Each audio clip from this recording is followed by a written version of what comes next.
안녕하세요. 투자하는 아줌마 투줌마입니다.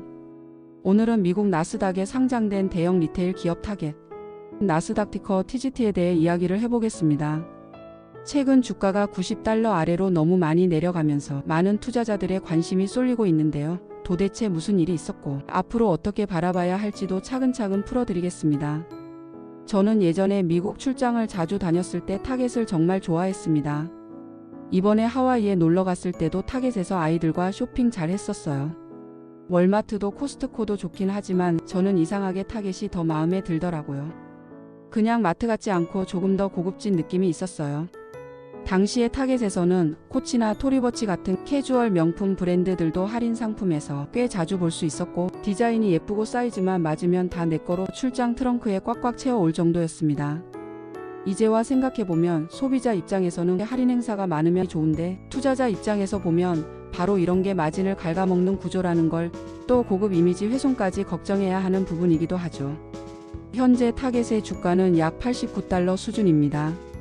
불과 몇 년 전 팬데믹 특수로 $260까지 치솟았던 주식이 이렇게 내려왔다는 건 충격적일 수밖에 없습니다. 52주 최고가인 $160 선과 비교해도 40% 이상 하락한 상태입니다. 인베스팅닷컴에서는 적극 매도 의견도 나왔네요. 기업의 기본적인 체력을 보면 타겟은 여전히 미국 전역에 1,900개 이상의 매장을 가진 리테일 강자입니다. 매출은 분기 기준 $250억 이상으로 안정적이지만 문제는 이익률입니다. 앞서 말씀드린 할인 행사, 즉 대규모 마크다운이 계속되면서 마진이 크게 줄었고, 여기에 물류비와 인건비 상승까지 겹치면서 순이익률이 얇아졌습니다. 소비자들의 지출 패턴 변화도 큰 영향을 미쳤습니다. 인플레이션과 금리 인상으로 소비자들은 식료품 및 생활용품 같은 필수재는 사지만 의류나 가전 같은 비필수재는 줄이고 있습니다. 타겟은 월마트, 코스트코에 비해 이런 비필수재 비중이 더 높다 보니 충격이 더 크게 나타난 겁니다. 경쟁사로 언급되는 기업들도 잠깐 살펴볼까요? 월마트는 미국 유통업체 중 압도적인 1위로 거대한 규모를 바탕으로 한 가격 경쟁력이 가장 큰 무기입니다. 특히 식품 사업 비중이 높아 경기 불황에도 고객 유입이 안정적이며 온라인 사업에도 적극적으로 투자하고 있습니다. 코스트코는 신기하게도 우리나라 양재점이 전 세계 매출이 가장 높은 매장이라고도 하죠. 코스트코는 회원제, 창고형 할인 매장이라는 독특한 모델을 가지고 있습니다. 높은 품질의 제품을 저렴한 가격에 제공하여 충성도 높은 고객층을 확보하고 있으며 멤버십 수수료가 안정적인 수익원으로 작용합니다. 마진율을 15%로 제한하는 정책으로 소비자들에게 가성비 좋은 이미지를 굳혔습니다. 이에 비해 타겟은 월마트보다 더 트렌디하고 세련된 이미지를 추구하며 의류, 뷰티, 홈 인테리어 등 비식품군 매출 비중이 높습니다. 제가 직접 가서 느낀 바가 많네요. 이 때문에 경기 불황 시 소비자들의 지갑이 닫히면 상대적으로 영향을 더 많이 받을 수 있다는 단점이 있습니다. 아마존도 매장이 있어서 비교 분석표에 넣어보았는데요. 표를 잠깐 보시면요. 코스트코의 높은 펀은 프리미엄 유통 모델에 대한 시장의 높은 신뢰를 반영합니다.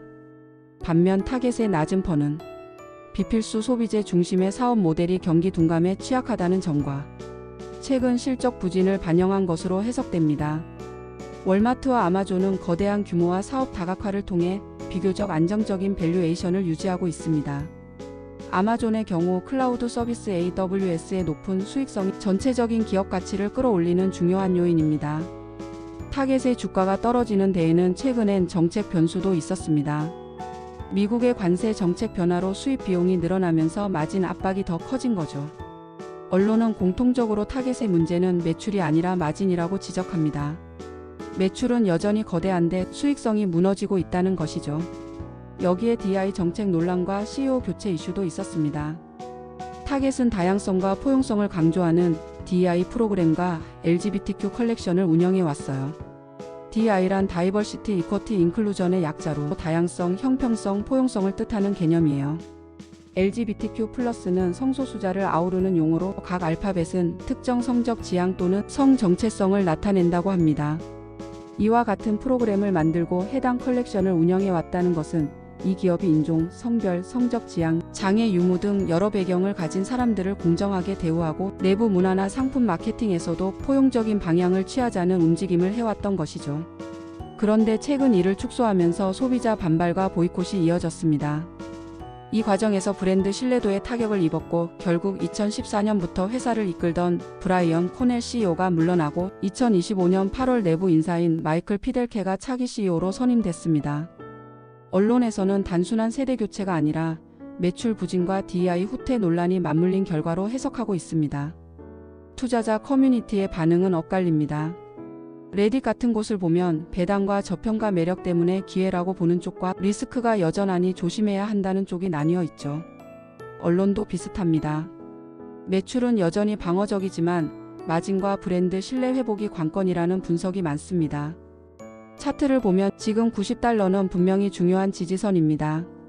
여기서 반등하면 105에서 $120가 단기 저항 구간이 될 수 있고 반대로 무너지면 $80 초반까지 내려갈 수 있다는 분석이 나옵니다. 앞으로 투자 관점에서 보면 장점은 분명합니다. 전국적 매장망과 꾸준한 배당 그리고 인플레이션 완화 시 빠른 회복이 가능하다는 점입니다. 하지만 소비 둔화, 경쟁 심화, DEI 논란 같은 브랜드 리스크가 아직 남아 있습니다. 따라서 무리해서 한 번에 들어가기보다는 분할 매수, 장기적 관점에서 배당을 노리는 접근이 더 합리적으로 보입니다. 마무리할게요. 결론적으로 타겟은 매출은 여전히 거대한데 마진과 브랜드 신뢰 회복이 관건인 기업입니다. 소비자 입장에서는 할인 많이 해주는 게 즐겁지만 투자자 입장에서는 바로 그 할인 정책이 수익성을 갉아먹는다는 점을 꼭 기억해야 합니다.